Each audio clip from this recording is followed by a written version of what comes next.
আসসালামু আলাইকুম। আশা করি আপনারা সকলেই ভালো আছেন। আজকে আপনাদের সামনে নিয়ে এসেছি কম্পিউটার এবং ল্যাপটপের ফোল্ডারগুলো আমরা কিভাবে লক করব। আমাদের অনেক সময় বিভিন্ন পার্সোনাল ইনফরমেশন অথবা বিভিন্ন সিকিউরিটির প্রয়োজনে আমাদের কম্পিউটার অথবা ল্যাপটপের বিভিন্ন ফোল্ডারগুলো আমাদের লক করে রাখতে হয়। কিন্তু এই লক করার জন্য আমরা কোন সফটওয়্যার ইউজ করব সেটা অনেকে জানি না, এবং অনেক সময় বিভিন্ন ধরনের সফটওয়্যার ইউজ করি যেটা অনেক সময় সিকিউর হয় না, কিংবা দেখা যাচ্ছে যে সেই সফটওয়্যারটি সঠিকভাবে কাজ করছে না বা বিভিন্ন রকমের ঝামেলা হয়ে থাকে। তো আজকে আপনাদেরকে দেখাবো খুব সহজে এবং কোনো রকমের ঝামেলা মুক্ত ছাড়া একটি সফটওয়্যারের কাজ এবং বিস্তারিত এটার ব্যবহার। তো আমরা যে সফটওয়্যারটি আমাদের সামনে দেখতে পাচ্ছেন সেই সফটওয়্যারটাই ব্যবহারের জন্য খুব সহজ। এটা লক করার জন্য যেই ফোল্ডারটি আমরা লক করতে চাই, জাস্ট সেই ফোল্ডারটি ক্লিক করে ড্র্যাগ করে ধরে নিয়ে এসে এরপরে ছেড়ে দিলেই ফোল্ডারটি লক হয়ে যাবে। এভাবে দেখা যাচ্ছে সেই ফোল্ডারটা আমাদের এরপরে নিয়ে এসে ছেড়ে দিলে লক হয়ে যাবে।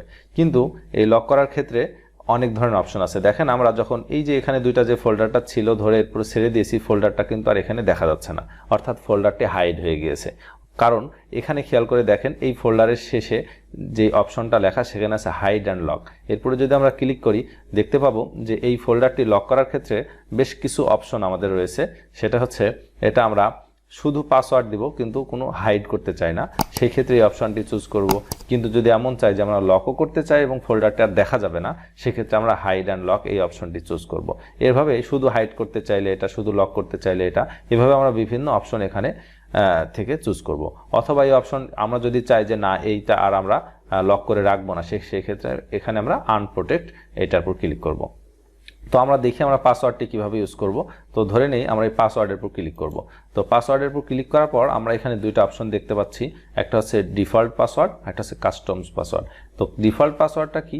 আমরা এই সফটওয়্যারটি যখন ইনস্টল দিয়েছিলাম তারপরে যে নির্দেশনায় প্রথমে আমাদের যে পাসওয়ার্ডটি দেওয়া হয়েছিল বা পাসওয়ার্ডটি চাপতে বলা হয়েছিল বা আমাদের যে পাসওয়ার্ডটি ওই সময় দিয়েছিলাম সেই পাসওয়ার্ডেই সেভ হয়ে যাবে, অর্থাৎ এই ফোল্ডারটি খুলতে হলে সেই পাসওয়ার্ডটা আমাকে দিতে হবে। অথবা যদি এমন হয় যে না, আমরা নতুন নতুন ফোল্ডারের ক্ষেত্রে নতুন নতুন পাসওয়ার্ড ইউজ করব, সেক্ষেত্রে আমরা কাস্টম পাসওয়ার্ডটি ইউজ করব।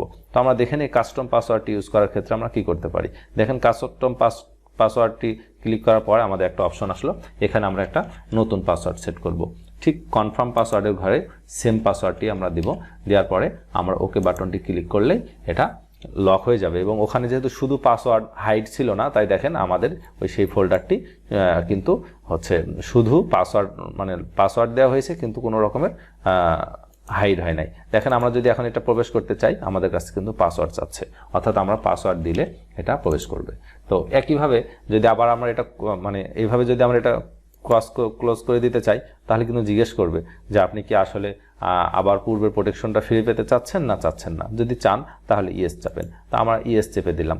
চাপার পরে আমরা আমাদের সেই যে সফটওয়্যারটি আমরা ইউজ করছি সেই সফটওয়্যারটিতে গেলাম, যে দেখি যে সেটার কি অবস্থা। সেখানে দেখি যে সেই নিউ ফোল্ডার, সেটা এখানে পাসওয়ার্ড দেওয়া আছে। কিন্তু যদি আমরা এখান থেকে আনপ্রোটেক্ট করে দেই, আনপ্রোটেক্ট করে দেওয়ার পরে এবার যদি এখানে প্রবেশ করি, দেখেন আমাদের কিন্তু আর কোনো পাসওয়ার্ড চাচ্ছে না।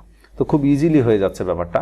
কিন্তু অনেক সময় যদি আমরা এমন চাই যে যে এই যে আরেকটা যে আমরা এটা দিয়েছিলাম এটা কিন্তু হাইড করা আছে, তো এটাতেও যদি আমরা পাসওয়ার্ড দিতে চাই, তো সেই ক্ষেত্রে কিন্তু আমরা যদি ডিফল্ট পাসওয়ার্ড ইউজ করি, ডিফল্ট পাসওয়ার্ড ইউজ করতে পারবো। ডিফল্ট পাসওয়ার্ড ইউজ করলে আর নতুন কোনো পাসওয়ার্ড দিতে হবে না, অলরেডি এটা হচ্ছে পাসওয়ার্ড সেট হয়ে যাবে। এবং দেখেন যে এখানে যে পাসওয়ার্ড আমাদের যে ফোল্ডারটি ছিল সেই ফোল্ডারটি কিন্তু লক হয়ে গিয়েছে। এবং এই লকটা খোলার জন্য আমাদের পূর্বে ফার্স্টে যে পাসওয়ার্ডটি দিয়েছিলাম সেই পাসওয়ার্ডটি দিলে এটা ওপেন হয়ে যাবে। তো একইভাবে শুধু এত ডেস্কটপের উপর যে ফোল্ডারগুলো ছিল সেগুলো আমরা লক করতেছি, কিন্তু অনেক সময় দেখা যাচ্ছে আমাদের বিভিন্ন কম্পিউটার বিভিন্ন ফোল্ডারে বিভিন্ন ফাইল আমাদের আছে, সেখান থেকে একটা ফাইল লক করতে হবে। সেই ক্ষেত্রে আমরা একইভাবে আমরা জাস্ট ড্র্যাগ করে ধরে নিয়ে এসে এখানে ছেড়ে দিলে লক হয়ে যাবে। যেমন এই ধরেন আমরা এই অডিও ফাইলটি লক করব, এখানে ধরে নিয়ে এসে ছেড়ে দিলেই কিন্তু একইভাবে লক হবে।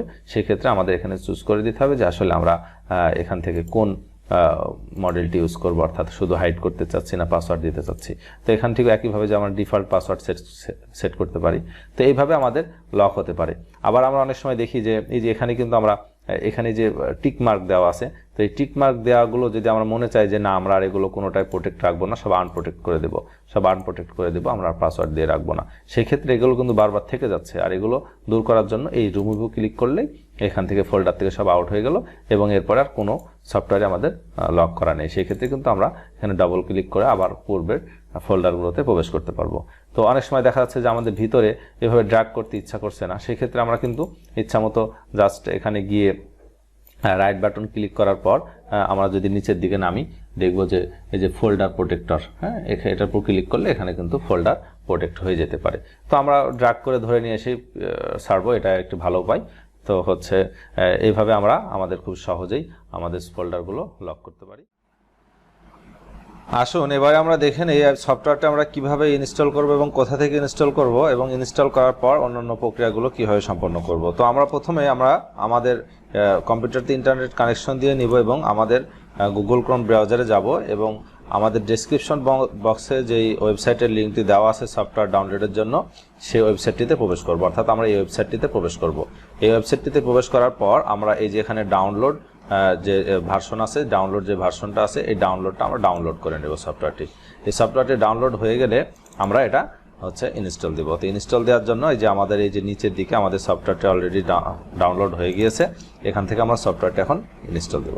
তো ইনস্টল দেওয়ার পর আমাদের কিছু প্রক্রিয়া আছে, সেই প্রক্রিয়াগুলো আমাদের খেয়াল করতে হবে।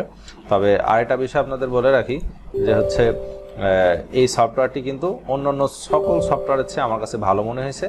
কারণ হচ্ছে অন্যান্য যে সফটওয়্যারগুলো রয়েছে প্রতিটা সফটওয়্যারে কোনো না কোনো ঝামেলা আছে। অনেক সফটওয়্যারে বলে যে এটা ট্রায়াল ভার্সন, অনেক সফটওয়্যারে বলে যে এটা হচ্ছে আপনার একটা নির্দিষ্ট সময় দিয়ে দেয় যে এত সেকেন্ড পরে এটা লক হবে। তো বিভিন্ন রকমের ঝামেলা আছে। তো আমরা সফটওয়্যারটি দেখছি, আমরা এদিকে ইনস্টল করতেছি।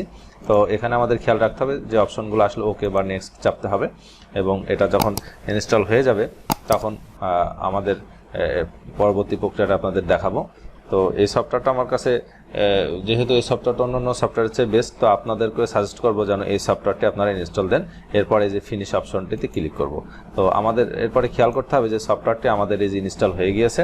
তো এরপর আমরা সফটওয়্যারটি ওপেন করব। তো সফটওয়্যারটি ওপেন করার পর আমাদের এখানে পাসওয়ার্ড চাবে। তো আমরা এখানে অন্তত 6 ক্যারেক্টারের একটা পাসওয়ার্ড দেব। তো খেয়াল রাখবো যে আবার রিটাইপ, অর্থাৎ যে পাসওয়ার্ডটা আমরা দিয়েছি আবার সেই সেম পাসওয়ার্ডটি দিব এবং সেটা যেন অন্তত 6 সংখ্যার হয়। এরপরে আমরা এখানে একটা মেইল অ্যাড্রেস দিব, কারণ হচ্ছে মেইল অ্যাড্রেস যদি না দেওয়া যায় তাহলে কিন্তু হচ্ছে পরবর্তীতে আপনার যদি এটা মানে পাসওয়ার্ড ভুলে যান তাহলে কিন্তু আপনি আর এটা ব্যাক করতে পারবেন না। তো আমরা পাসওয়ার্ডটি দিব, দেওয়ার পরে আমরা মেইল অ্যাড্রেস দিব যেটা আমরা ইউজ করি বা যে কোনো মেইল অ্যাড্রেস দিলে হচ্ছে। এরপর আমরা এটা ওকে বাটনটিতে ক্লিক করব। তো ওকে বাটনটিতে ক্লিক করার পর আমাদের বাস তৈরি হয়ে গেল, সফটওয়্যারটি ইনস্টল দেওয়া হয়ে গেল। এরপরে আমাদের আমি যেভাবে পূর্বে দেখিয়েছি ঠিক আমরা সেভাবেই আমরা সফটওয়্যারটিতে কাজ করব। ধন্যবাদ সবাইকে।